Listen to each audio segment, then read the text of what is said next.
I was on my way home from the notary's office, feeling pretty good about telling my husband and mother-in-law that my grandmother had left me 3 apartments and a cabin. But as soon as I walked through the door, I heard my mother-in-law and husband's voices and decided to listen in. I froze, horrified by what I heard. The phone rang right as Keisha Von Hayes finished the latest design mock-up for a client. It was an unfamiliar number. She frowned, but answered anyway. "Good afternoon. This is Keisha Von Hayes." "Yes, I hear you." "My name is Olivia Jane. I'm an assistant for the attorney, Vera Nicole Covington. You need to come to our office regarding the estate of your grandmother, Lydia Stephen Hayes." Keisha froze, the phone pressed against her ear. An estate? Her grandmother had passed away 4 months ago, back in February. The funeral had been modest, just her and the neighbors from the rundown apartment complex where her grandmother had lived her whole long life. What kind of inheritance could there possibly be? "I'm sorry, are you sure? Grandma Lydia had practically nothing, just a single room in a shared apartment." "Ms. Hayes, I can't discuss the details over the phone. You need to come in person with your driver's license. We're open until 6 o'clock. You can come by today." "Okay, I'll be there in 1 hour." Keisha hung up and stared into space. What was going on? Her grandmother had worked her whole life as a simple engineer at a factory, retired on a meager Social Security check, and budgeted every single penny. Her apartment room on the edge of the city was furnished with pre-90s hand-me-downs. Grandma even saved for 2 years just to get a new refrigerator. Keisha got up from the desk and walked through her apartment. It was a small 2-bedroom unit that she and her husband Omar had been renting for 9 years now. 9 years. She stopped by the window and looked out at the gray brick projects across the street. When they got married, she was 23 and he was 25. They both believed this was temporary, that they would save up, buy their own home, and start a family soon. But 9 years had passed. No home, no children.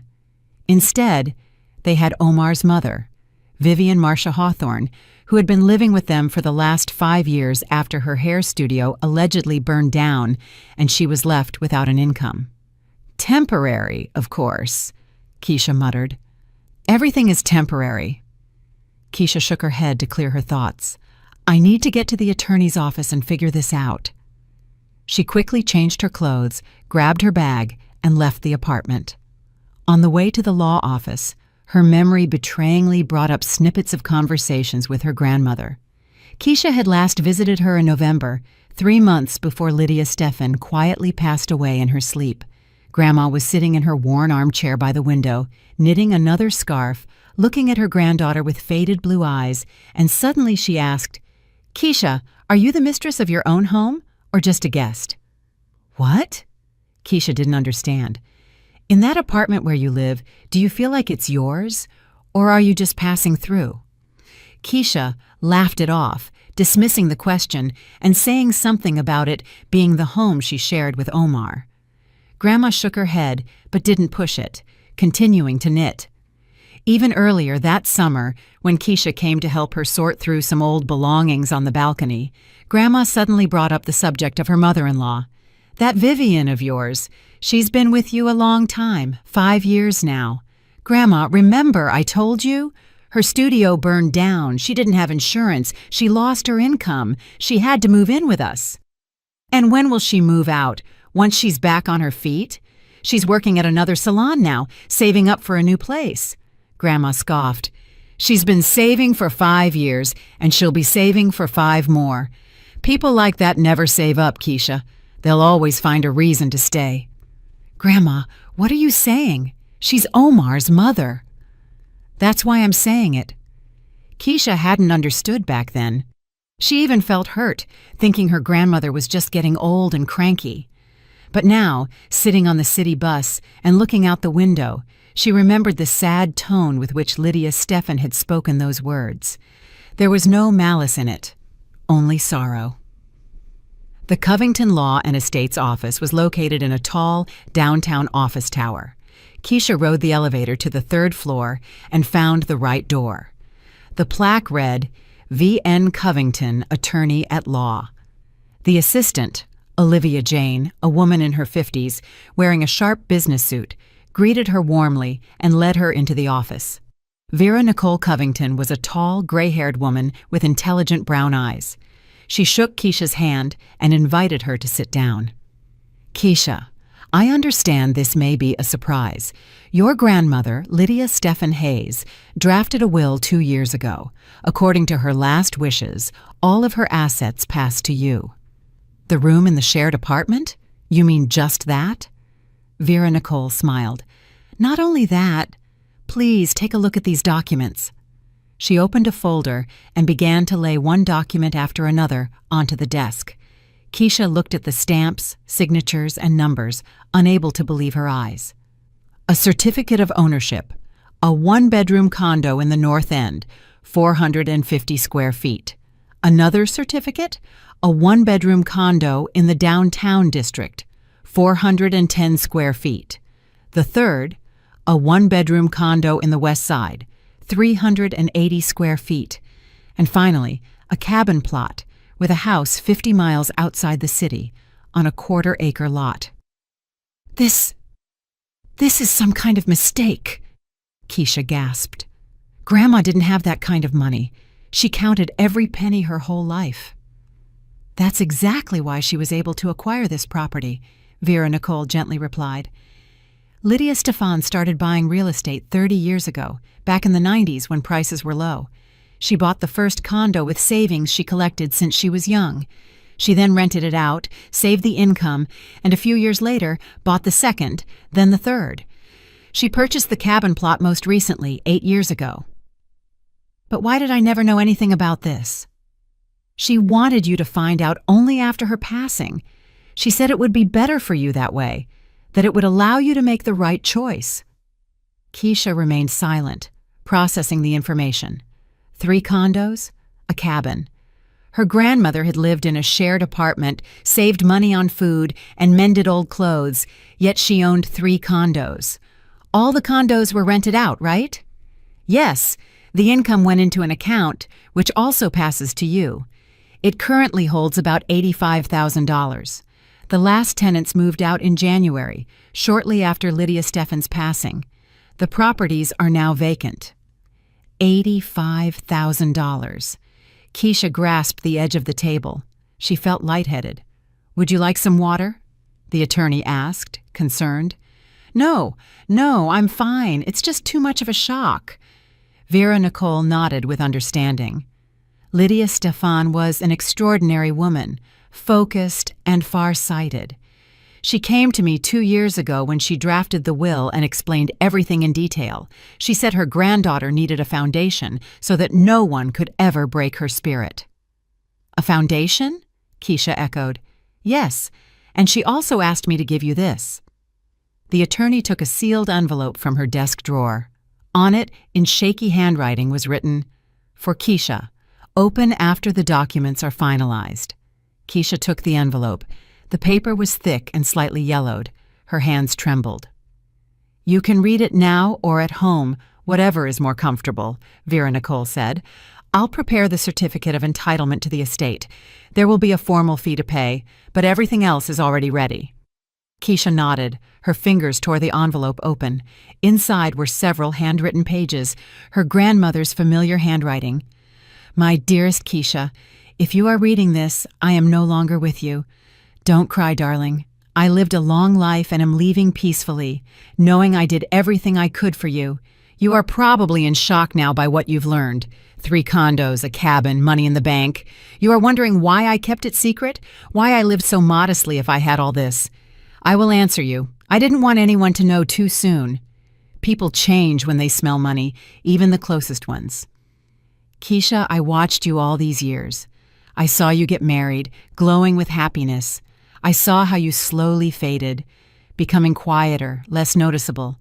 Remember 3 years ago when you were offered the job as creative director at that big company? Great salary, career growth. You turned it down. You said Vivian was sick and you needed to stay home to help her. A month later, I happened to see an announcement in the paper. Your mother-in-law was opening a second hair studio location. What sickness, Keisha? Remember when you stopped hanging out with your friends? You said Omar didn't like you staying out late, but he himself went out every Friday night to the pool hall until midnight. Remember you wanted to take those advanced training courses in New York City? Vivian threw a fit, saying you were abandoning your family. You stayed. I saw all of it. I kept silent because I knew. If I said anything, you wouldn't believe me. You would defend your husband and your mother-in-law. You would say I was old and didn't understand anything. But now you have something that gives you a choice. The 3 condos, the cabin, the money. It's not just real estate, Keisha. It is your freedom. If you love Omar, if you are happy in this marriage, then stay. Live as before. But now you will be living by your own choice, not because you have nowhere else to go. And if you realize you deserve better, you'll have somewhere to go.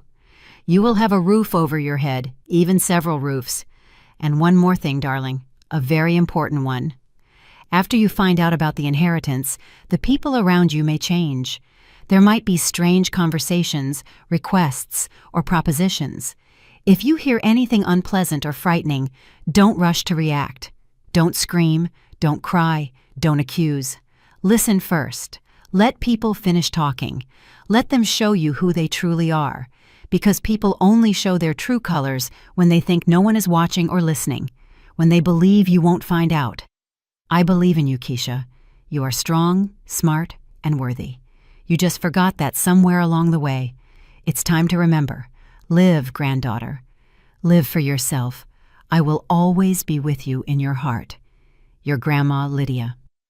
Keisha finished reading the letter, and silent, hot tears ran down her cheeks. She sat in the armchair opposite the attorney, clutching the written pages, and for the first time in many years, she felt something shifting inside her. Vera Nicole discreetly looked away, pretending to be busy with documents, giving Keisha time to compose herself. After a few minutes, Keisha wiped her eyes and took a deep breath. "I'm sorry." "There's nothing to apologize for. These are powerful emotions. It's perfectly normal." They finished finalizing the documents about an hour later. Keisha left the law office with a heavy folder in her hands. Inside lay the certificates of entitlement, contracts, and bank account details. Her grandmother's whole life invested in those square feet. She walked to the nearest park, sat down on a bench, and pulled out her phone. She wanted to call Omar to tell him the news, but her finger hovered over the screen. If you hear anything strange, don't rush to react. Why did Grandma write that? What did she know or foresee? Keisha put the phone back in her bag, sat up straight, folded her hands in her lap, and began to recall the last few months. Grandma passed in February. In March, Omar suddenly became incredibly attentive. He started asking about her work, inquiring about her projects. Before, he could go weeks without asking her a single question about her life. In April, he suggested she sign over power of attorney to him for all her important documents, reasoning that it would be more convenient so she wouldn't have to run around to different offices. Keisha refused, saying she could handle it herself. Omar sulked for 3 days and then dropped the subject. In May, Vivian suddenly started asking about Grandma, wondering if she had left behind any valuables, documents, or savings. Keisha replied that there was nothing. Just the room in the shared apartment, which had already been vacated. Her mother-in-law gave her a strange, narrowed look, but said nothing. A coincidence? Keisha got up from the bench. The decision came to her clearly and coldly. She wouldn't tell anyone about the inheritance yet, not until she figured out what was going on. Grandma was a smart woman. If she gave a warning, there was a reason for it. She got home at the usual time, around 7 in the evening. Omar and his mother were in the kitchen eating dinner. Vivian was cooking, as she always insisted Keisha couldn't cook properly. "Where have you been?" Omar asked without looking up from his plate. "Out on business, handling documents." "What documents?" "Work stuff, a new client contract." Omar nodded, losing interest. Vivian slid a scrutinizing glance at Keisha, but also remained silent. Keisha went into the bedroom, closed the door, sat on the bed, pulled the folder from her bag, and stared at the certificate of ownership. 3 condos, a cabin, $85,000 in the bank. She had a choice. For the first time in 9 years of marriage, a real choice. She hid the folder in the farthest drawer of the dresser, under a stack of old sweaters. Tomorrow, she would find a more secure place. For now, it could stay there. The evening passed as usual. Omar watched basketball. Vivian talked on the phone with a friend. Keisha sat at the computer finishing up her client project. They went to bed at 11 o'clock.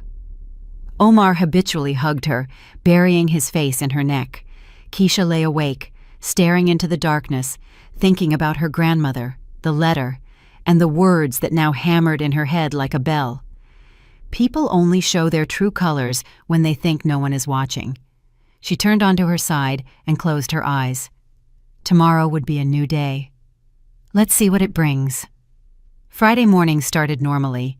Omar left for work at 8 o'clock and Vivian at 9 o'clock. Keisha was left alone at home. She worked remotely, keeping a flexible schedule. She sat down at her computer, opened her email, wrote to a client that the project was ready, and sent the files. Then she started a new task, but couldn't focus.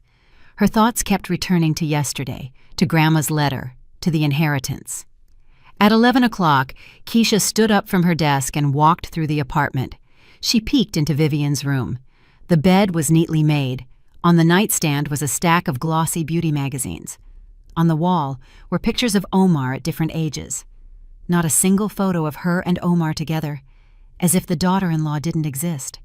She went out, closed the door, walked to the kitchen, poured herself some water, and sat at the table looking out the window.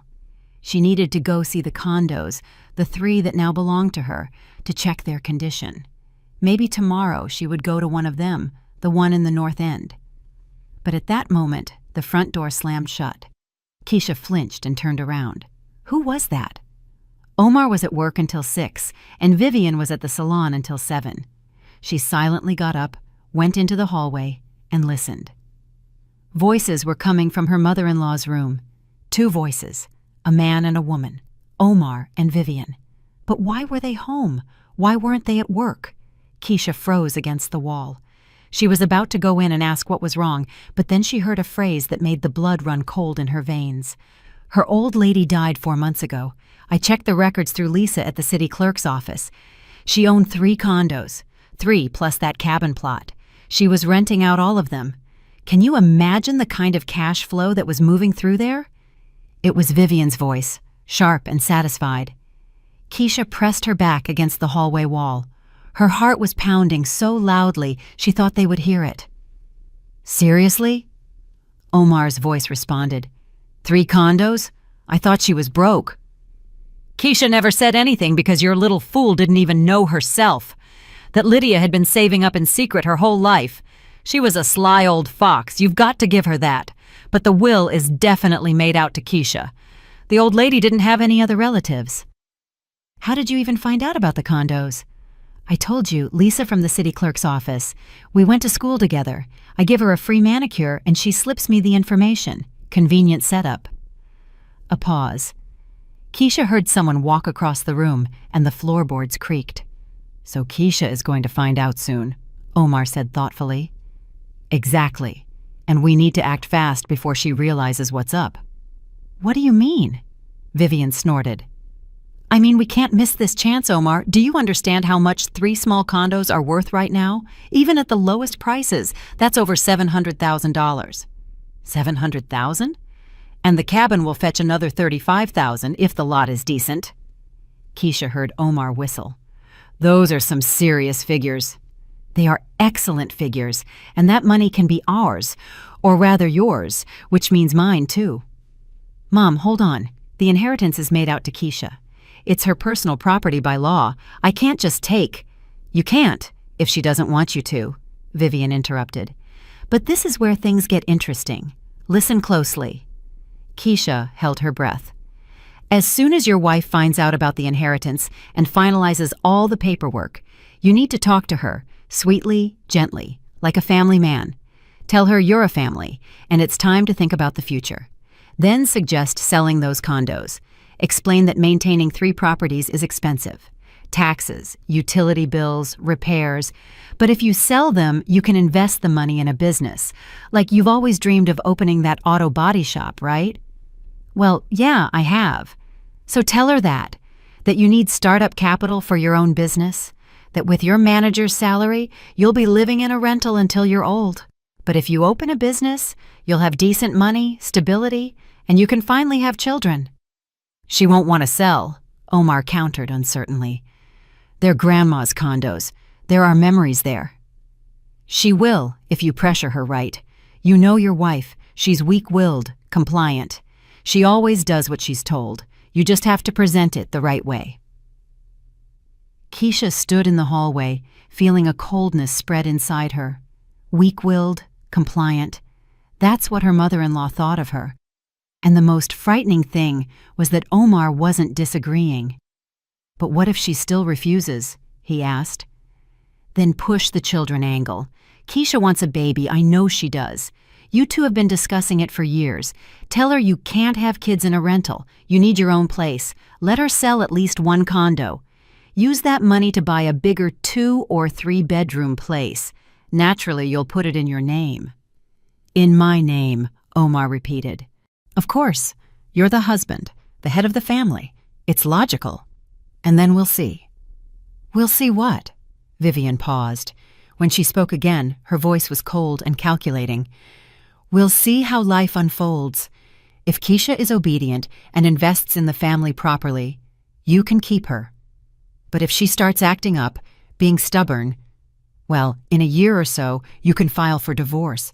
Once the money is invested in the business, it will be impossible to prove anything. Keisha clamped a hand over her mouth to stifle a cry. Mom, are you serious? Divorce? So what? Omar, look at the truth. You married her 9 years ago because she was convenient, quiet, calm, not a troublemaker. But she's nothing special, not vibrant, uninteresting. And what good is she? She works remotely. She earns peanuts. She barely keeps up with the house. I've been living with you for 5 years, and I do more housework than she does. Keisha closed her eyes. She contributed 38% to the family budget. 38%. And Vivian didn't pay any rent or buy groceries. She only cooked sometimes, and only when she felt like it. Mom, this all sounds kind of low, Omar mumbled. Low? What's low? Feeding a parasite for 8 years? That's not low.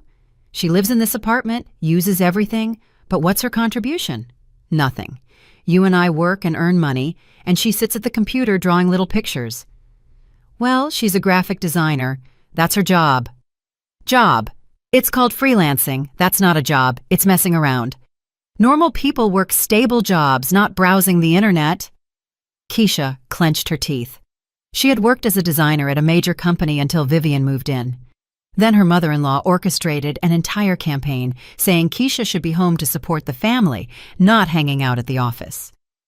Omar supported his mother. Keisha quit and went freelance. She thought it was temporary. 5 years passed.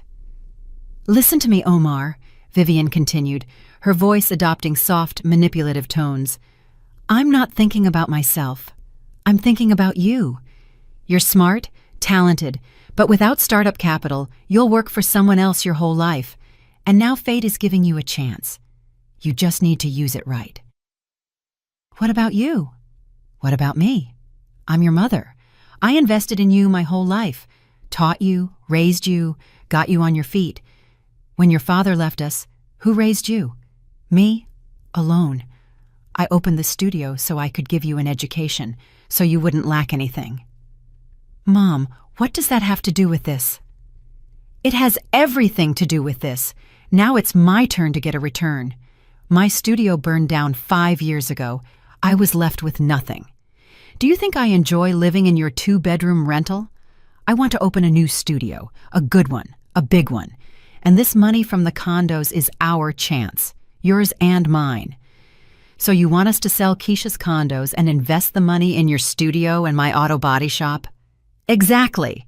You'll open the shop and I'll open the studio. We'll both get back on our feet. And Keisha? Well, she can be happy that she contributed to the family business. Omar was silent.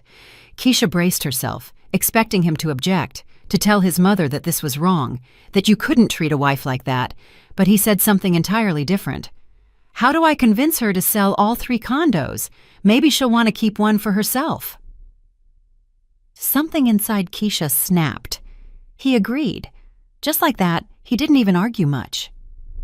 Tell her that maintaining 3 properties is too expensive and complicated, Vivian coached.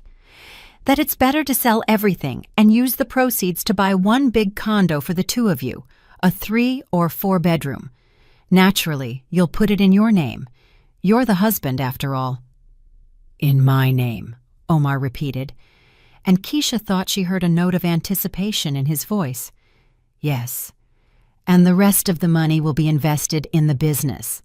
I've already figured it out. If the condos yield $850,000 and the cabin is another $35,000, that's $885,000, minus the purchase of a new condo.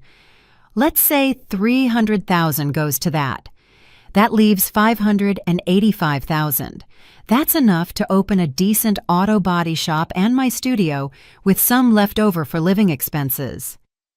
Sounds appealing, Omar admitted. Of course it does. We'll finally live like real people. We won't count every penny. We won't rent.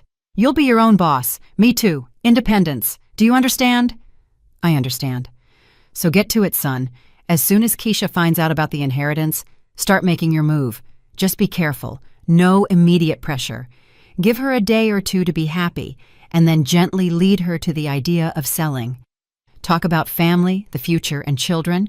She's compliant. She'll agree. And if she doesn't? If she doesn't, hint at problems in the relationship. Tell her you don't understand how she can be so selfish, that a real wife supports her husband in everything. She'll be afraid of divorce. She'll give in. Trust me. A long pause.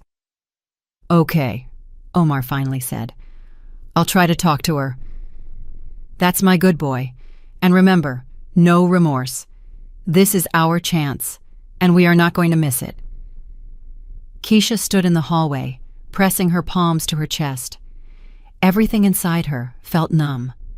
There was no pain, no tears, no hysterics. Just a cold, absolute realization.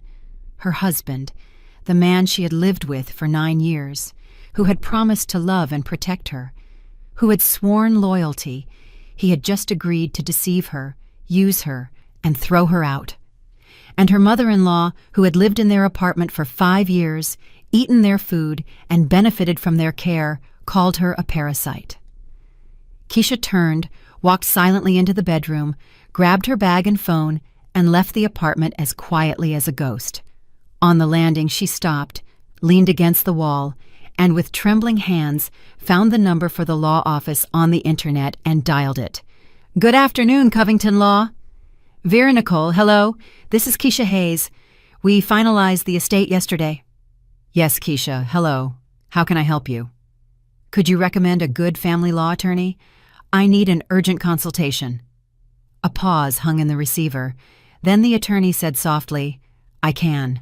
Anya Serena Peterson, a very competent specialist in asset protection. Hold on, I'll give you her number. Keisha wrote down the number, thanked her, and immediately called the lawyer. Peterson speaking. Hello, my name is Keisha Hayes. Attorney Covington recommended you. I need consultation on protecting an inheritance from my spouse.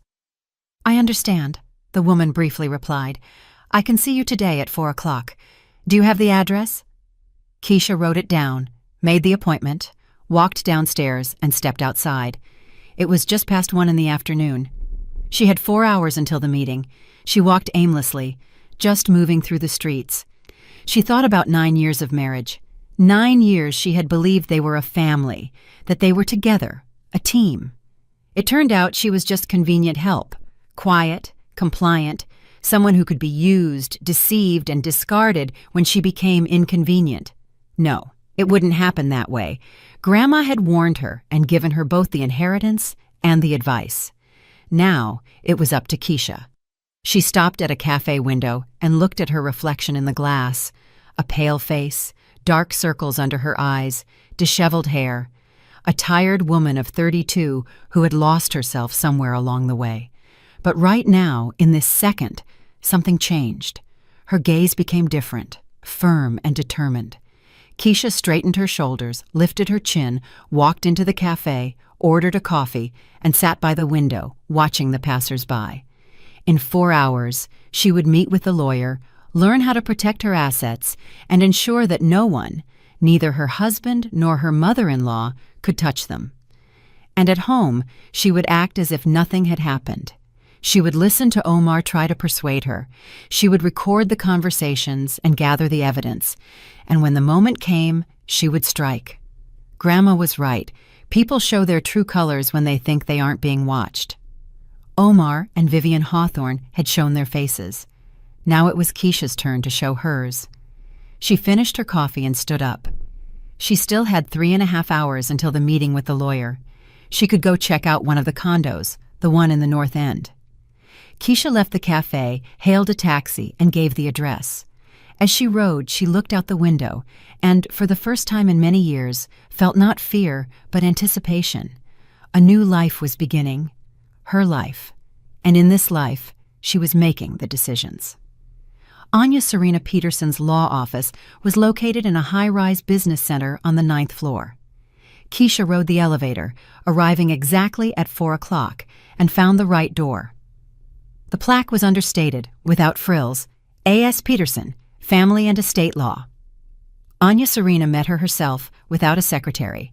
A woman in her 50s, short ash-blonde hair, a tailored tan suit, and attentive gray eyes behind thin-framed glasses.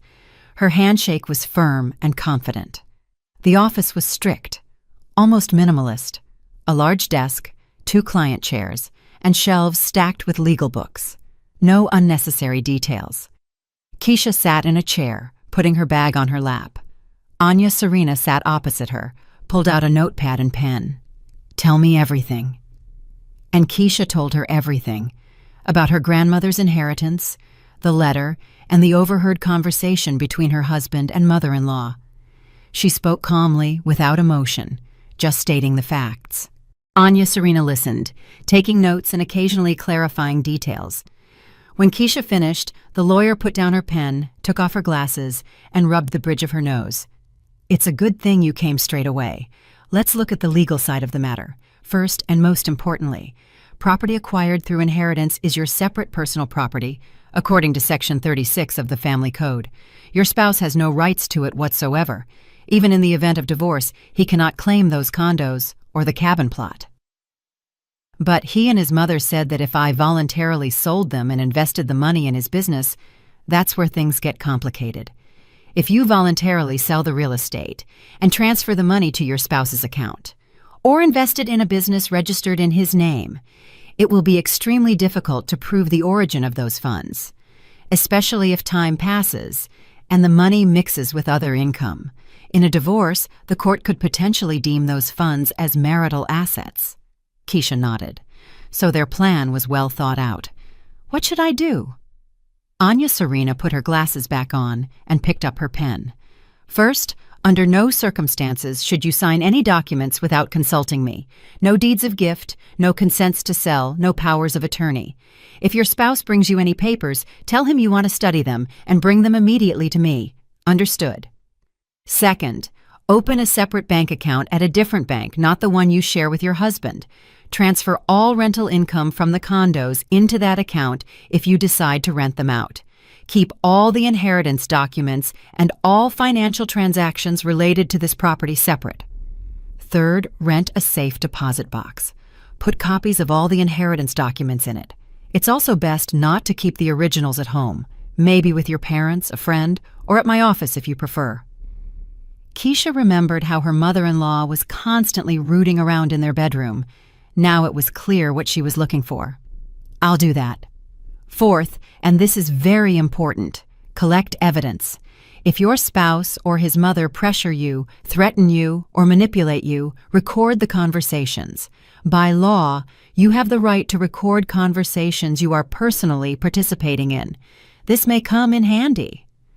What if he finds out I'm recording? He won't, if you're careful. Every smartphone has a voice recorder. Turn it on before the conversation. Keep the phone in your pocket or nearby. Then send the files to my email. I will keep copies. Keisha took out her phone, opened the voice recorder app, tried it out, and checked the recording quality. The sound was clear. I have another question, she said slowly. We live in a rental apartment. If I decide to leave, I have somewhere to go. I have 3 condos. But how do I do it the right way? Anya Serena looked at her intently. Are you considering divorce? I'm considering all options. The lawyer nodded. Wise. Good. Listen, if you decide to file for divorce, you can file the petition through me. I will prepare all the documents and submit them on your behalf. Your husband will only find out when he receives the summons. You don't have jointly acquired property. You have no children. That means the divorce could be fast. 1 month, 2 months, tops. And he won't be able to claim the condos? No, I repeat, the inheritance is your separate property. The only risk is if significant marital funds were invested in the properties during the marriage for capital improvements that substantially increased their value. But that would need to be proven, and it only concerns genuinely large investments. So if I do a cosmetic renovation on one of the condos so I can live there, that doesn't count? No, that doesn't count. Routine maintenance and minor repairs are considered normal property upkeep. Keisha took a deep breath and exhaled. A plan was beginning to form in her head. One more thing, Anya Serena added.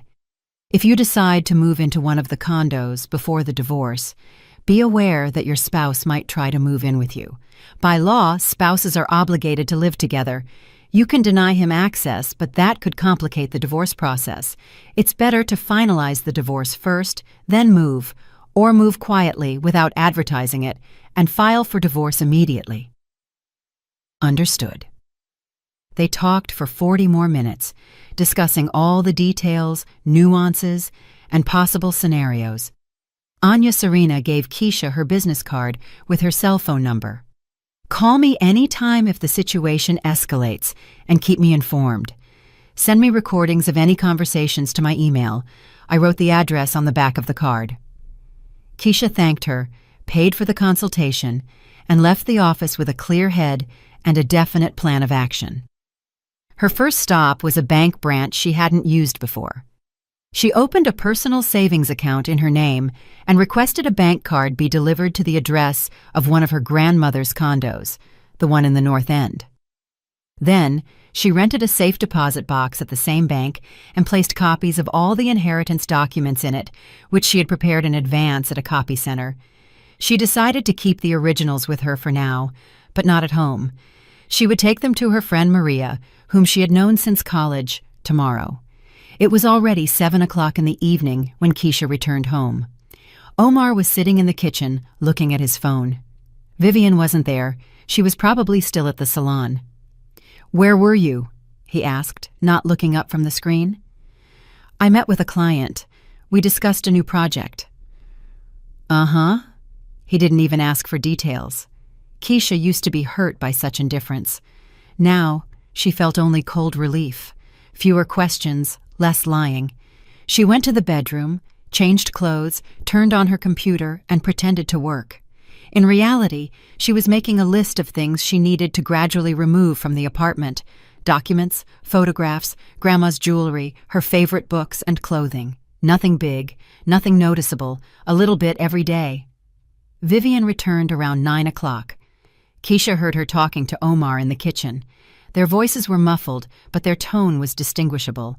Her mother-in-law was clearly nervous, talking quickly and disjointedly. Omar answered briefly, trying to calm her down. Keisha got up, walked to the door, and listened, but she couldn't make out the words. They were speaking too quietly. No matter. Soon, they would start acting openly, and then she would record everything. The following days were spent in careful preparation. Keisha went to the condo in the North End and inspected it. It was a small one-bedroom on the 5th floor of a modest brick building. The condition was acceptable. Grandma's tenants had been neat. It only needed a cosmetic refresh, some wallpaper patching, painting the walls, and replacing a couple of electrical outlets. She found a contractor and arranged the renovation. The workers promised to finish in 2 weeks. She paid them using the $85,000 from her grandmother's account. At the same time, she began moving her belongings out of the rental apartment. She packed them in large bags, telling Omar and Vivian she was taking them to the dry cleaner or lending them to a friend. They didn't even notice. She took the items to the condo in the North End and stored them in the closet. A week passed. Keisha continued to act normally. She worked at her computer, prepared dinners, and watched TV with Omar in the evenings. She never mentioned the inheritance. She saw how nervous Omar and his mother were, how they exchanged meaningful glances, and how Vivian was staying out late more often after work, then whispering with her son in the kitchen for hours. On the 8th day, her mother-in-law couldn't take it anymore. In the evening, when the 3 of them were sitting in the kitchen for dinner, she suddenly put down her fork and looked at Keisha. "Keisha, your grandmother? Did she leave you anything? You know, after she passed?" Keisha slowly looked up from her plate and looked at her mother-in-law, calm and unemotional. "I don't know. No one has called." "Strange," Vivian drawled. "Usually relatives are called to the attorney's office if there's a will." "Maybe they will call someday. It's been quiet so far." "But it's been 4 months. So what? Maybe there are some bureaucratic delays. I'm not a lawyer. I don't know how it works." Omar joined the conversation. "You could call the law office yourself, find out. Maybe there's something." "Why?" "If they need me, they'll find me and call." "Look, Omar, I really don't want to think about this right now. Grandma just passed away. It's hard for me. Let's change the subject." She lowered her eyes to her plate and continued eating. Vivian and Omar exchanged a quick glance. Keisha saw it out of the corner of her eye and barely suppressed a smile. They were confused. Their source at the city clerk's office assured them there was a will, but Keisha was silent. Either she really didn't know or she was hiding something, and they couldn't figure out what was happening. After dinner, Keisha heard them whispering in Vivian's room again. This time she cautiously approached the door, turned on the voice recorder on her phone, and pressed her ear to the crack. Maybe Lisa was wrong? That was Omar's voice. She wasn't wrong. I saw the printout myself. It clearly stated 3 real estate properties in the name of Lydia Stephen Hayes will made out to Keisha Vaughn Hayes. Then why is she quiet? Does she really not know, or is she suspicious of something? Suspicious? Of what? I don't know. Did she somehow figure us out? How? We were talking quietly then. She was at work. Are you sure? I think so. Yes, I checked. She wasn't home. Fine, we'll stick to the plan. If she knows about the inheritance, or if she finds out, she'll slip up eventually. The main thing is not to push too hard, or we'll scare her off. Keisha stepped away from the door, turned off the recorder, saved the file, and sent it to Anya Serena's email, adding a short explanation. Mother-in-law and husband discussing the inheritance. The lawyer replied in 10 minutes, received. Excellent. Keep gathering evidence. The next day, Omar began to act. At breakfast, he suddenly started talking about the future. Keisha, I've been thinking, it's time for us to seriously consider having children. What do you think? Keisha looked up from her coffee and turned on the voice recorder beforehand. Her phone was in the pocket of her robe. Children? Yeah, we're both over 30. It's time. All our friends have kids already, and we keep putting it off. We're putting it off because we live in a rental. You always said we needed to buy our own place first. Exactly. That's why I'm thinking, maybe it's time to get serious about this. We don't have the money for an apartment. What if we found a way? For example, I could open my own business, the auto body shop. Remember how I always dreamed of it? With good startup capital, I could get it running and start earning decent money. Then we'd buy a condo and have kids. Keisha nodded thoughtfully. Sounds good, but where would the startup capital come from? Omar hesitated. Well, we could take out a loan with crazy interest rates. No, thank you. Then maybe we could save up somehow? We'll be saving for 20 years. Omar frowned, clearly expecting a different reaction. He was waiting for Keisha to bring up the inheritance herself if she knew about it, but she remained silent, calmly finishing her coffee. "All right, we'll think about it some more," he mumbled. Keisha nodded, stood up, and took her cup to the sink. Omar watched her with a puzzled look. Conversations like this repeated every 2 or 3 days. Omar would bring up children or the apartment or the business. Keisha would listen, nod, and agree that it would be nice, but she never once mentioned the inheritance, and she recorded the conversation every time. Vivian also began to act, but her methods were cruder. She started being openly rude. One evening, when Keisha was making dinner, her mother-in-law came into the kitchen, tasted the sauce, and made a face. "Too much salt again. Don't you have any taste buds?" "I think it's fine." "It's fine for someone who can't cook. Step aside, I'll finish it." Keisha stepped away, not arguing or snapping back. She simply walked out of the kitchen, leaving her mother-in-law to finish dinner. In the past, she would have been hurt and upset. Now, she felt nothing but cold relief. Vivian could be rude all she wanted. It would end soon.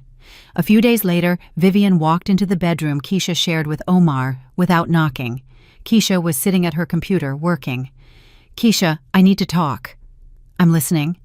"You know, my friend offered me a room in her apartment. It's cheaper than here. I was thinking, maybe I should move out." Keisha turned around and looked at her mother-in-law. She stood in the doorway, arms crossed over her chest, with a challenging expression. "Whatever you want, Vivian, that's your decision." "Well, I just realized that you and Omar are cramped, and I'm in the way here." "You're not in the way." "Yes, I am. And besides, you've been married for 9 years. It's time you had your own place. It's awkward living in a rental with your husband's mother, isn't it?" Keisha remained silent, watching her mother-in-law, waiting for the continuation. "So I was thinking, maybe it's time for you to move out? Rent a bigger apartment without me? Or better yet, buy something." "With what money?" "I don't know. Save up. Take out a loan. Omar wants to open a business. Maybe he'll succeed.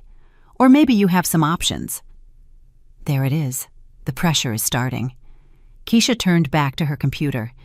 "Vivian, if you want to move, then move. No one is keeping you. But Omar and I are staying here for now. When we have the money to buy a place, we will. Until then, we're renting, and we're fine with that.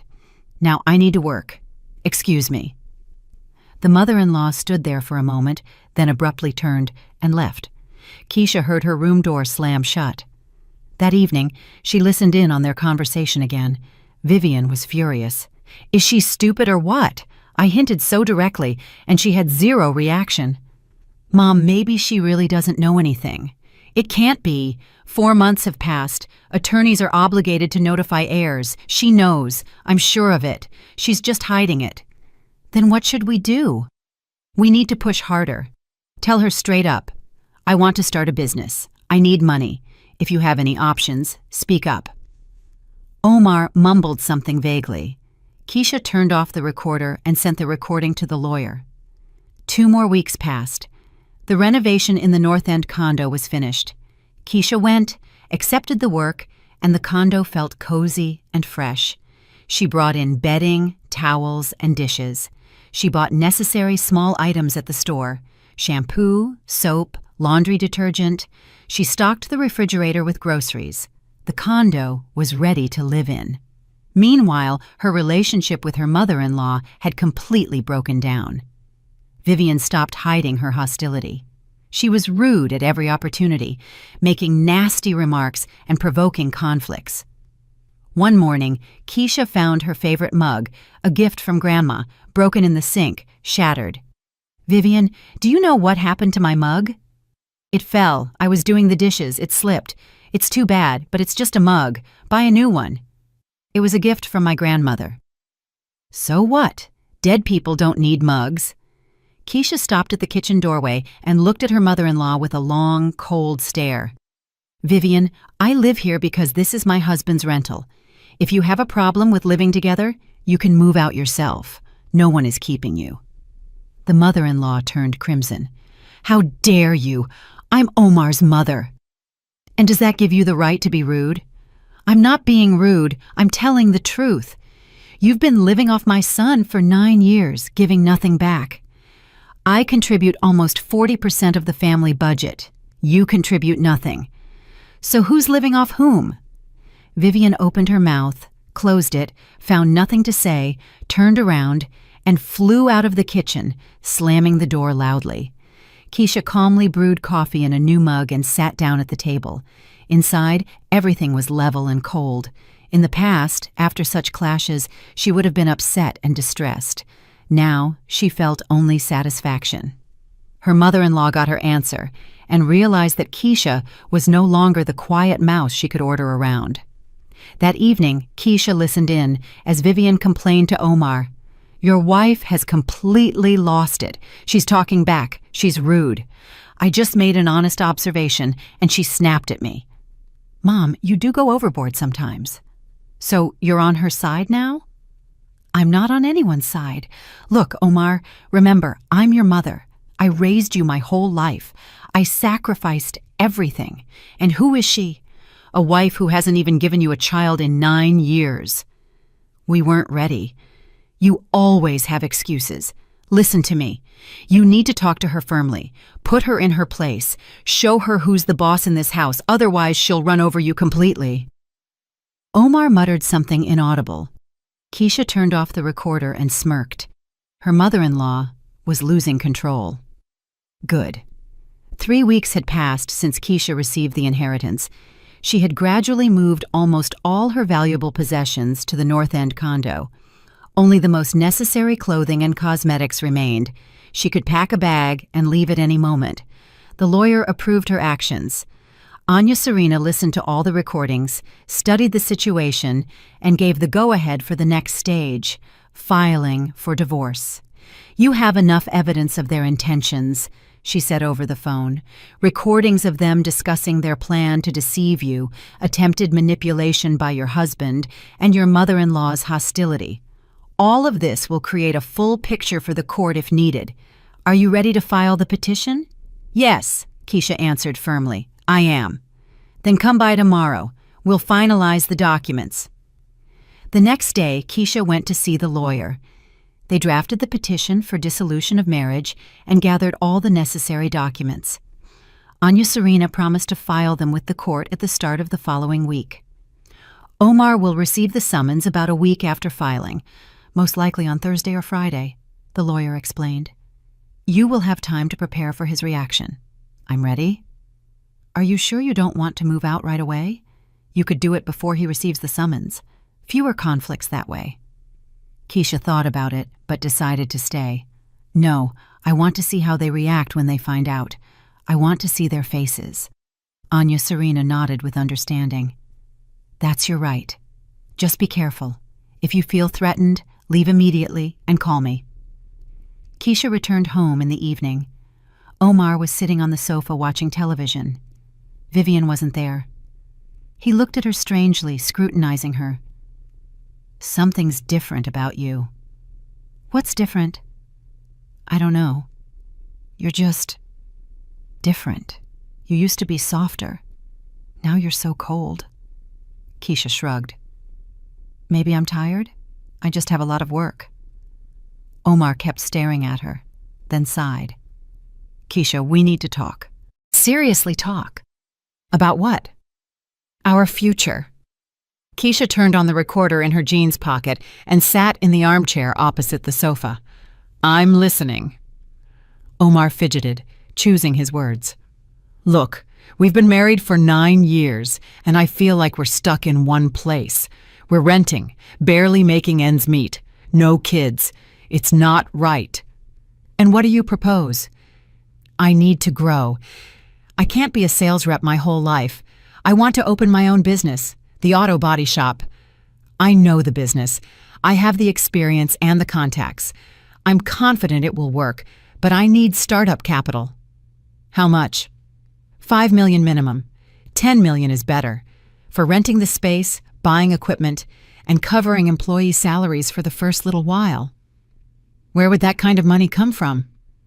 Omar looked at her expectantly. "I thought maybe you had some ideas, some options." "What options? I don't have that kind of money." "What about your grandmother? Did she leave you anything? There it is, the direct question. Keisha paused, looking at him, then slowly said, Omar, I need to think about our future. His face brightened. He clearly took this as agreement. That's what I'm talking about. Let's think together as a family. If Grandma left you something, this is our chance. I said I need to think, Keisha interrupted. Give me some time. How much time? I don't know. A week. 2. Omar nodded, satisfied. Okay, think about it. Just don't take too long. Opportunities don't last forever. Keisha stood up, went to the bedroom, closed the door, turned off the recorder, and sent the file to the lawyer with a comment. Husband directly asks about the inheritance, trying to manipulate. The reply came instantly. Excellent. Hang in there. Everything is going according to plan. The next day, Saturday, Vivian staged what she called a family council. In the evening, after dinner, she solemnly sat Keisha and Omar down at the kitchen table and sat opposite them. So, she began with weight, we need to talk frankly, no holding back. Keisha looked at her calmly, hands folded on the table. The recorder was on. Keisha, the mother-in-law continued, did you receive an inheritance from your grandmother or not? A direct question, straight to the point. Keisha didn't rush to answer. She looked at Vivian, then at Omar. He avoided her gaze, nervous. Why are you asking? Keisha finally said. Because we are family, Vivian exclaimed. And if anyone in the family has an opportunity to help the others, they should do it. An opportunity to help? Yes. Omar wants to start a business. He needs money. If your grandmother left you something, it's our chance. Our chance? Of course ours. You and Omar are husband and wife. Everything one person has belongs to both of you. Keisha shook her head. Not exactly. An inheritance is the personal property of the person who received it. Vivian frowned. How do you know that? I read up on it. Read up? Smarty pants. Listen to me, girl. There should be no secrets or separate money in a family. Everything is shared. And if Grandma left you condos or anything else, you are obligated to share it with your husband. You are obligated. Yes, you are his wife.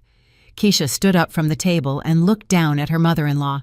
Vivian, I am obligated to no one, especially not you. Vivian shot up, purple with anger. How dare you speak to me like that? Calmly. I'm tired of enduring your rudeness and manipulation. Enough.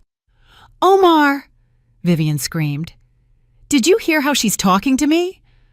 Omar sat, head bowed, silent. Omar, say something.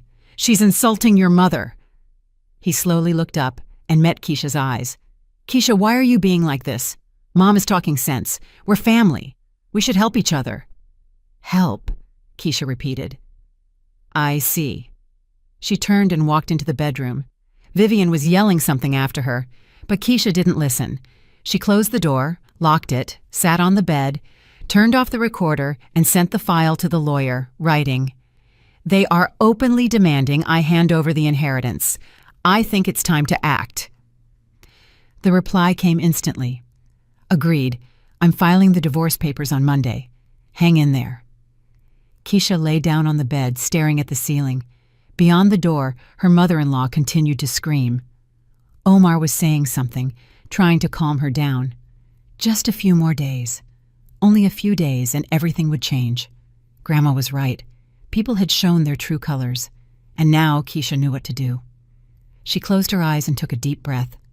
Her chest felt calm and cold. Clear. The game was still on, and she was going to win. Keisha lay in the bedroom, listening as the voices outside the door finally died down. Vivian finally calmed down and stopped shouting. Omar said something to her, softly, soothingly. Then she heard footsteps, and the mother-in-law's room door slammed shut. Silence. Keisha looked at her phone. A message from Anya Serena. We file the documents in court on Monday at 10 in the morning. Be prepared for your husband's reaction in about a week. Today was Saturday. That meant in 9 days, Omar would receive the divorce summons. 9 days. She could continue to live here, watching their attempts to get to the money. Or not. Maybe it was time to end everything sooner? She remembered that day a month ago, the day everything changed, when she was happily returning from the attorney's office to tell her husband and mother-in-law that Grandma had left her 3 condos and a cabin. But upon entering her home, she heard their voices and decided to listen in, and was frozen in horror by what she heard. Then, at that moment, standing in the hallway and listening to the people closest to her planning to deceive and discard her, something inside broke. Not with pain or a scream, quietly, definitively.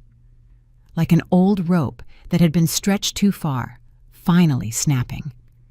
And now, a month later, she was ready to finish what began that day. Keisha got out of bed and walked to the window. It was dark outside. The streetlights were on. Somewhere below, children were laughing, playing hide and seek. A typical Saturday night. Typical for someone else, but for her, it was her last night in this apartment. She took a small travel bag from the closet and began packing the rest of her things. A makeup bag, a few t-shirts, jeans, underwear. Everything else was already at the North End condo. This was the last bag. She packed it, closed it, and placed it by the door. Then she picked up her phone and texted Anya Serena. "Leaving tomorrow. I think it's time to end this charade." The reply came a minute later. "I support you. Go for it. I'm available." Keisha went to bed without leaving the room. Omar never knocked or tried to talk. He was sleeping on the sofa in the living room. His mother probably told him to give his wife time to think. Let him think that. Sunday morning started late. Keisha got up at 9 o'clock, dressed, brushed her hair, grabbed her bag, and walked out of the bedroom. Omar and Vivian were in the kitchen drinking coffee. They saw her with the bag and exchanged glances. "Where are you going?" Omar asked. "To a friend's place for a couple of days." "Which friend?" "Maria. I need a break. Need to think." Vivian narrowed her eyes, satisfied. She clearly thought the plan was working, that Keisha was breaking under the pressure. Good. Think hard. Family is the most important thing. You have to be able to make sacrifices for the people you love. Keisha didn't answer. She simply turned and walked out of the apartment. She took a taxi to the North End condo, looking out the window. The city was waking up. People were rushing about their business. Stores, cafes, and hair salons were opening somewhere. Just the normal life of normal people. Soon, she would have a normal life too.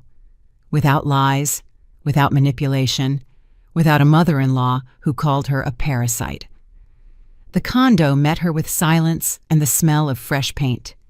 Keisha put her bag in the hallway and walked through the rooms. Everything was in place. Everything was ready. Her belongings were neatly stacked in the closet. Dishes were in the kitchen, and food was in the fridge. Home, her home. She sat on the sofa, took out her phone, and texted Anya Serena. "I've moved out. We're filing the papers tomorrow." The reply, "Yes, I will be at the courthouse at 10 o'clock. You don't need to come. I will handle everything. I'll meet you at the office at 2 o'clock. We will discuss the details." Keisha spent the rest of the day settling into the condo. She hung towels in the bathroom, arranged books on the shelf, and put away her clothes. By evening, everything was ready. She went to bed early, in her own bed, in her own condo. She slept soundly, without dreams. Monday was calm. Keisha worked at her computer, talked to clients, and finalized projects. At 2 o'clock, she drove to Anya Serena's office. The lawyer met her with a folder of documents. "I filed the petition this morning. The court date is set for July 23rd in 3 weeks. Your husband will receive the summons this week, most likely Thursday or Friday." "Okay. He will call and try to meet. What should I do?" Keisha thought for a moment. "I won't answer the phone. Everything I needed to say, I'll say in court." "A wise decision, but be prepared for him to try to come to you. Does he know the address of the North End condo?" "No, I haven't told anyone." "Excellent. That means it will be difficult for him to find you. Keep your phone on, though. If anything happens, call me immediately." They discussed the details of the upcoming court hearing, possible questions, and arguments. Anya Serena was confident in their success. You have no jointly acquired property, no children, no shared debt. The divorce will be a formality. The only thing your husband might try to do is drag out the process by requesting reconciliation. But the judge is unlikely to agree, given the circumstances. Keisha returned home and continued to work. Her phone was silent. Omar hadn't called or texted. He probably still thought she was at her friend's, thinking about their future. 3 days passed. Wednesday, Thursday. Silence. On Friday, around 11 o'clock in the morning, her phone was flooded with calls. Omar, 1, 2, 3, 5, 10 times. Keisha didn't answer. Then came the texts. Keisha, pick up the phone urgently. This has to be a mistake. I got a summons from the court. Did you file for divorce? Answer me. Keisha read the messages calmly, not replying. She blocked Omar's number, then she blocked Vivian's number, who also started calling. At 4 o'clock, Anya Serena called. Your husband came to my office demanding explanations. He was yelling and threatening. I had to call security. Threatening? Verbally. He said he wouldn't agree to the divorce, that you would regret it, and that he would find a way to get what's his. Everything is recorded on my office cameras. If he continues, we will file for harassment. Good. Has he come to you? No. He doesn't know where I am. Excellent. Hold tight. Only 2.5 weeks until the hearing. That evening, Keisha sat on her balcony with a cup of tea, watching the sunset. Her phone lay beside her, turned off. Silence. Peace. Somewhere in that rental apartment, Omar and Vivian were probably panicking, trying to figure out what happened, how Keisha found out, why she filed for divorce, and where she was now. Let them guess. A week passed. Keisha worked, met with clients, and walked around the city.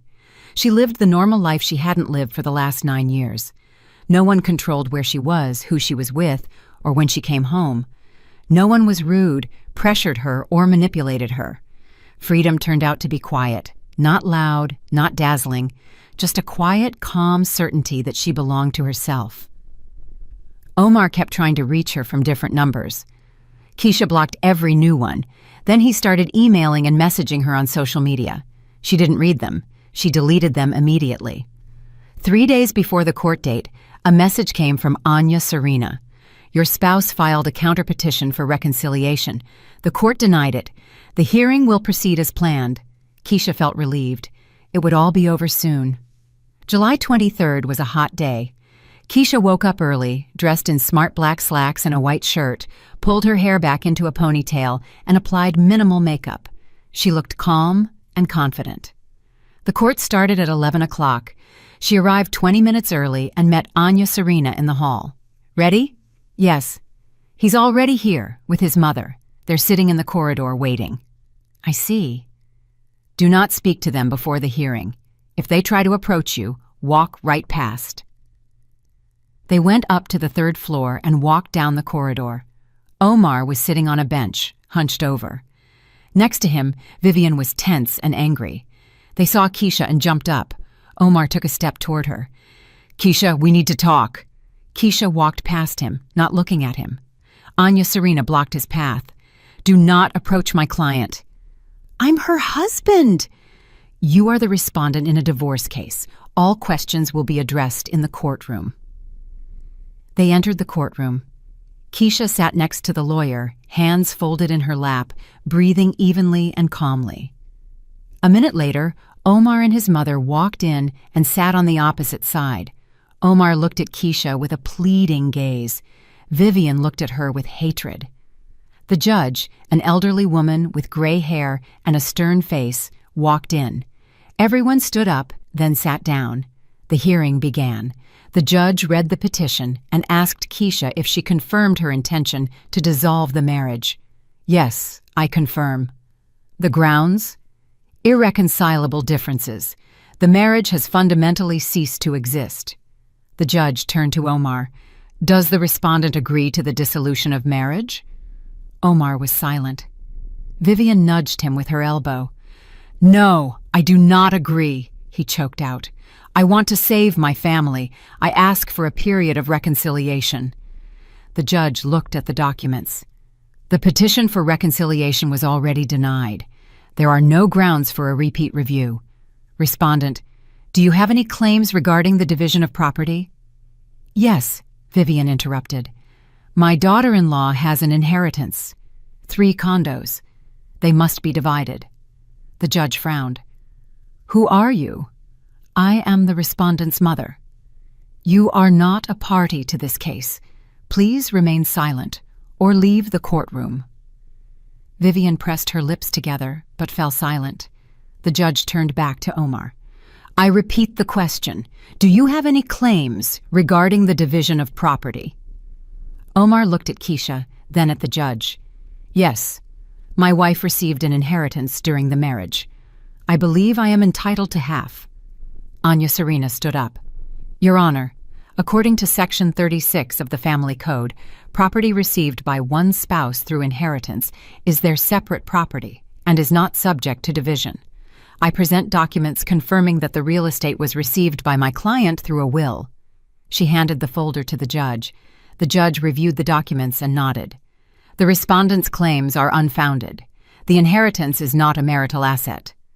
Omar turned pale. But that's not fair. I'm her husband. The law does not provide for the division of an inheritance between spouses, the judge stated curtly. Do the parties have any other claims? Marital property, debts, or loans? Anya Serena shook her head. No. The parties lived in a rental property, did not acquire joint property, have no children, and have no financial obligations to each other. Respondent, do you confirm this?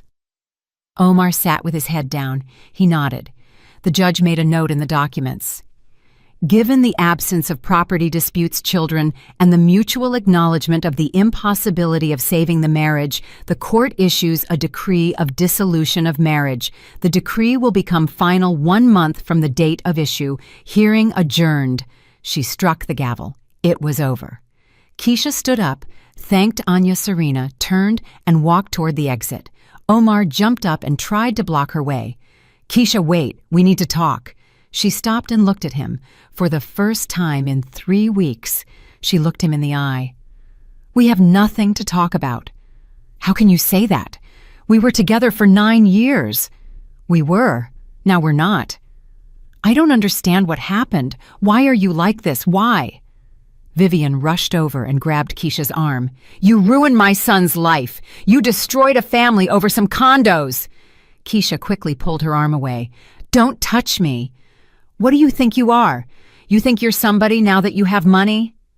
Vivian, step away. The mother-in-law didn't back down. She stepped closer, raising her hand, trying to slap her. Keisha caught her wrist, stopping the blow an inch from her face, and squeezed hard. It hurts! If you touch me, I'm filing a police report. I have witnesses, and I have recordings of your conversations where you planned to defraud me. Just try it. Vivian snatched her hand back and retreated, her eyes full of hatred. What recordings? What are you talking about? Keisha took out her phone, opened the folder with the audio files, and found the very first one. She hit play. Vivian's voice came from the speaker. Her old lady died 4 months ago. I checked the records through Lisa at the city clerk's office. She owned 3 condos, 3 plus that cabin plot. Keisha stopped the playback and looked at her mother-in-law's white face and her husband's bewildered expression. I heard everything that very day when you thought I wasn't home. A month ago, you discussed how you would trick me, force me to sell the condos, invest the money in your business, and then divorce me once the money was spent. Omar opened his mouth, closed it, and found nothing to say. Vivian tried to salvage the situation. That's not what you think. We were just discussing options. Options for deception. Options for exploiting me. I heard every word and recorded it. I have 23 audio files of your conversations. They've all been given to my lawyer. They can all be used in court if you try anything else. The mother-in-law fell silent, realizing she had lost. Omar stepped forward, holding out his hands. Keisha, I'm sorry. I was an idiot. Mom talked me into it. I wasn't thinking straight. Please forgive me. Let's start over. Keisha shook her head. If you loved me, you wouldn't have agreed to your mother's plan. You agreed to deceive me and dump me for money. That's not love, Omar. That's calculation. No, I love you, truly. You love yourself and your mother. I'm not even on the third spot on that list. I'll change, I promise. Don't bother. I'm not interested. Keisha walked around him and headed for the exit. Omar rushed after her. Wait, where are you going now? Where are you living? Let's meet and talk like adults. She stopped at the door and turned around. I've already filed for divorce. The court has issued the decree. In 1 month, we will be officially divorced. There's nothing left to discuss. But you have 2 weeks to vacate the rental apartment. The lease is in my name. If you don't leave, I will terminate the lease, and the landlord will evict you both. Omar froze. Are you serious? You're throwing me out? I'm throwing both of you out. It's my apartment. I rented it. I pay for it. I won't be paying anymore. But my mother and we have nowhere to go. Those are your problems. Vivian works. You work. Rent something for yourselves, together or separately. I don't care. Vivian stepped forward, her face contorted with rage. You'll regret this. Omar will find a way to sue you for those condos. We'll hire a lawyer. Hire one. The law is on my side, and I have an excellent lawyer who proved it in court today. Good luck to you both. Keisha walked out of the courthouse. Anya Serena caught up with her on the street. Excellent job. You were brilliant. Thank you. What now? In 1 month, you'll receive the certificate of dissolution of marriage. Everything will be officially over. Until then, live peacefully. If your ex-husband or his mother bother you, call me. We'll file a harassment claim. They said goodbye. Keisha hailed a taxi, headed home, and looked out the window at the city passing by, feeling a strange sense of calm. Not joy or triumph, just peace. 2 weeks passed. Omar vacated the rental apartment. Keisha went there on the last day and picked up the last of her things. The apartment was empty, alien, as if she had never lived there. She explained to the landlady that she was getting a divorce and would no longer be renting. The landlady was understanding and returned the security deposit. Keisha stood in the empty living room, looking at the bare walls. 9 years she had lived here. 9 years she considered this place home, but it was just a rental apartment, a temporary refuge. Her real home was waiting for her in another neighborhood, in the condo her grandmother had left her. She closed the door, handed the keys to the landlady, and drove away, never to return. 1 month later, the certificate of dissolution of marriage arrived. An official document confirming that Keisha Vaughn Hayes and Omar Ignacio Hawthorne were no longer spouses. Keisha put the certificate in the folder with the other documents, locked it in the safe, and closed that chapter. Life went on. She got a job at a large graphic design studio, the same one that had offered her the creative director position 3 years ago. The position was taken, but they hired her as a lead designer. Good salary, interesting projects, and a pleasant team. She rented out 2 of the inherited condos, found respectable tenants, and formalized everything officially. The rental income covered all her expenses, with some left over. She decided to keep the cabin plot for herself. That summer, she drove out there and began tidying it up. A small house, an overgrown yard, an old gazebo. Grandma had planted the apple, cherry, and currant bushes there herself. Keisha hired a gardener and asked him to clean up the lot. By the end of the summer, the cabin plot was transformed, becoming a place where she could go on weekends to escape the city bustle. Omar tried to make contact a few times, calling from new numbers and sending messages on social media. Keisha didn't reply. She blocked them. Then he stopped trying. She learned through mutual acquaintances that he was renting a room in a cheap extended stay hotel and working at the same construction site. Vivian had closed her hair studio. Debts, loans, and tax issues. She was now working as a basic stylist in someone else's salon for minimum wage. Keisha felt neither joy nor schadenfreude at this news. She just acknowledged it. They were no longer a part of her life. That fall, she met Maria, her old friend, whom she hadn't seen in several years. They sat in a cafe, drank coffee, and chatted about life. "You've changed," Maria said, looking intently at Keisha. "You're different somehow." "In what way?" "More confident, calmer. Before you were, I don't know how to describe it, sort of run down, and now you're glowing." Keisha smiled. "I'm just living for myself now, finally." "And how is it?" "Strange, unfamiliar, but good." Maria reached out and squeezed her hand. "I'm genuinely happy for you." Another month passed. Winter came early. Snow fell in early November. Keisha stood on the balcony of her condo, wrapped in a blanket, looking out at the white city below. Did she feel happy? That was a difficult question. Happiness is when everything is perfect, when you have a loved one by your side, when your plans for the future are bright and joyful. She didn't have a loved one.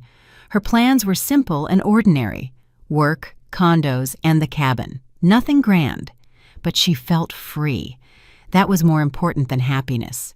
The freedom to choose where to go, what to do, and who to talk to.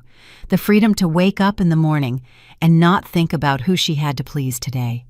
Her phone vibrated, an unfamiliar number. Keisha frowned and answered. "Hello?" Omar's voice. "Keisha, it's me. Don't hang up, please." She remained silent, waiting. "I need to talk to you. I realize I was wrong, that I behaved like a total... Forgive me. Give me a chance to fix everything." Keisha looked at the falling snow.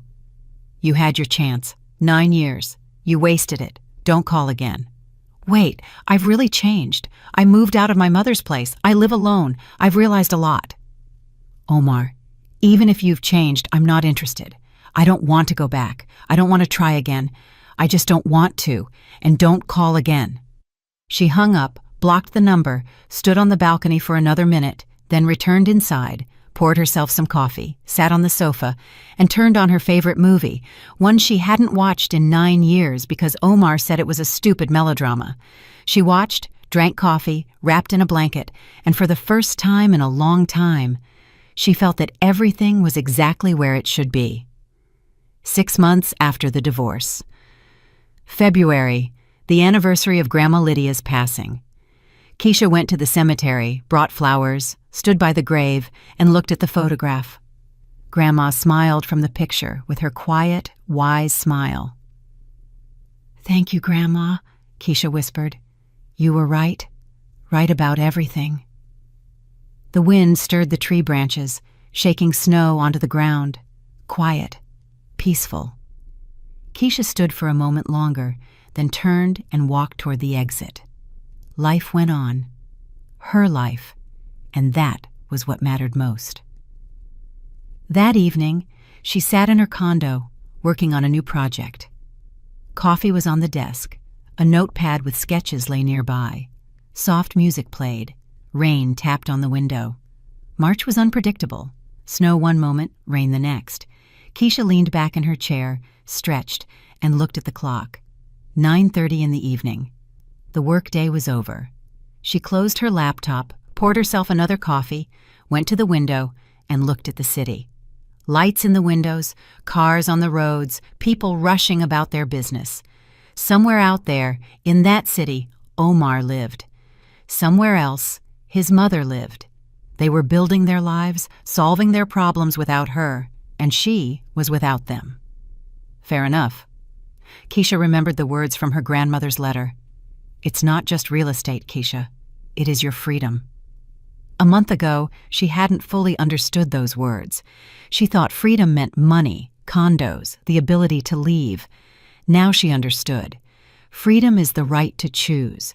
Not because you're afraid of being homeless, not because of outside pressure, but simply because you want something, or you don't. Her phone vibrated again, another unknown number. Keisha looked at the screen and sighed. Omar hadn't given up. She answered the call. Keisha, it's me. Please, let's meet. Let's talk like grown-ups. We have nothing to talk about. How can you say that? We have 9 years behind us. We did. Now we don't.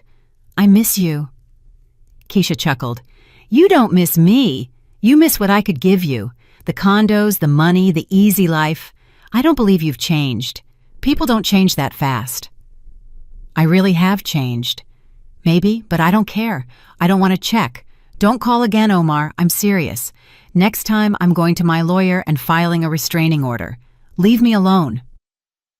She hung up and blocked the number. That was the last time.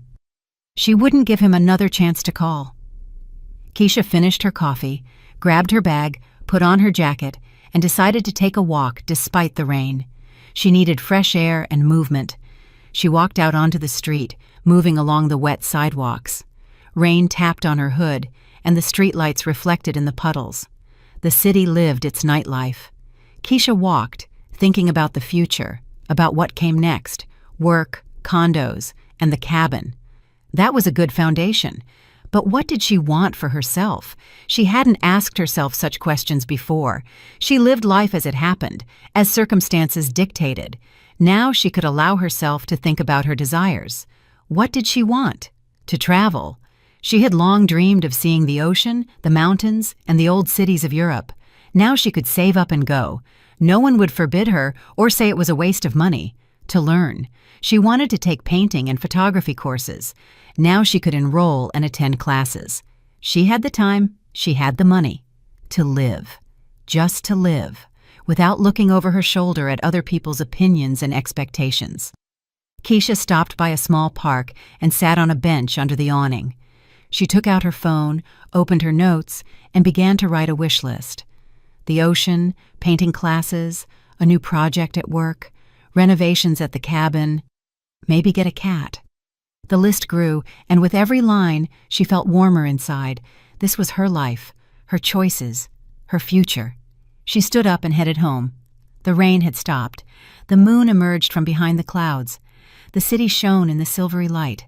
Beautiful. At home, Keisha took a shower and went to bed, falling asleep with the thought that tomorrow would be a new day, a normal work day, and that was enough. The morning started with sunshine, a rarity for March. Keisha got up, brewed coffee, sat down at the table with her laptop, checked her email, replied to clients, and started a new project. At lunchtime, Maria called and invited her to the movies on the weekend. Keisha agreed. She hadn't been to the movies just for fun in a long time.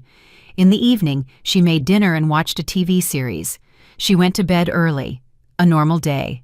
Her day. 2 more months passed. May. Warm weather. The trees turned green. Keisha drove out to the cabin, spent the weekend there, worked in the yard, and planted flowers she bought at the market. The neighbors greeted her and asked how things were. One of the neighbors, a man in his 40s, offered to help her fix the fence. Keisha agreed. They worked together for several hours, then drank tea on the porch and talked about life. His name was Igor. He was a programmer who came to the cabin to escape the city. Divorced, no children. Keisha didn't tell him her whole story in detail, just said she was also recently divorced and lived alone. Igor nodded with understanding. Sometimes it's better to be alone than with the wrong person. Exactly. They exchanged numbers and agreed to call each other if they needed help with the yard. Keisha returned to the city on Sunday evening, tired but content. The cabin plot was coming alive. The yard was green. Soon the apple trees would blossom. Grandma loved the apple trees. She said their bloom was the most beautiful time of the year. Keisha set a reminder on her phone. Drive to the cabin at the end of May when the trees blossom. See it, photograph it, for Grandma, for myself. Life went on, quietly, calmly, without drama or upheaval, and Keisha liked it. 6 months after the divorce, she ran into Omar by chance at the mall, near the escalator. He was going up, and she was coming down. Their eyes met. Keisha recognized him immediately. He looked older, more tired, dressed carelessly, with stubble on his face. Omar recognized her too. He opened his mouth, wanting to say something. Keisha looked away and continued down, not stopping or looking back. Omar didn't call out to her. He just watched her go. She left the mall and got into her car. Yes, she had bought a car a month ago. A small used one, but hers. Convenient for driving to work and to the cabin. She started the engine, drove onto the road, turned on the music, and rolled down the window. The warm summer wind rushed into the car. The encounter with Omar caused no emotion, no pain, no anger, no regret. She had simply encountered an acquaintance from the past. The past remained where it belonged, behind her. Keisha drove home, thinking about her evening plans. She needed to finish a client project. Then she could read the book she had been putting off for a long time. Simple plans. Her plans. And it felt wonderful. 1 year after the divorce. Keisha marked the anniversary quietly, without fanfare. She bought herself a cake and sat on the balcony with a cup of coffee. A year ago, she stood in court and listened as the judge issued the divorce decree. Then she felt empty and cold inside. Now, she felt calm and warm. Life had settled down and found its rhythm. Work brought satisfaction and income. The condos were rented out reliably. The cabin plot had become her favorite place to relax. Igor, the cabin neighbor, had become a good friend. They called each other, sometimes worked on their lots together, and drank tea on the porch. Nothing romantic, just friendship. Keisha wasn't looking for a relationship. She didn't want one yet. Maybe someday later, maybe not. It didn't matter. The main thing was that she no longer depended on anyone, no longer waited for permission, approval, or instructions. She lived life as she wanted, for herself. Grandma knew what she was doing when she saved up for those condos. She knew that one day her granddaughter would need a foundation, a base that wouldn't let her break under outside pressure. Keisha raised her coffee cup and looked up at the sky. "Thank you, Grandma, for everything." The wind caught her words and carried them away. Somewhere up there, Grandma Lydia must have heard and smiled her quiet, wise smile. Everything had worked out exactly as she had wanted. Her granddaughter was free, and that was the most important thing. Did you like my story? If you listened till the end, drop a number 1 in the comments. If you enjoyed it, you can support me by liking the video and sending a small tip. I've got lots of other life stories like this on my channel, so make sure to subscribe and check them out. I've added 2 new stories on screen that everyone loves. Thanks for being here. See you in the next one. With love.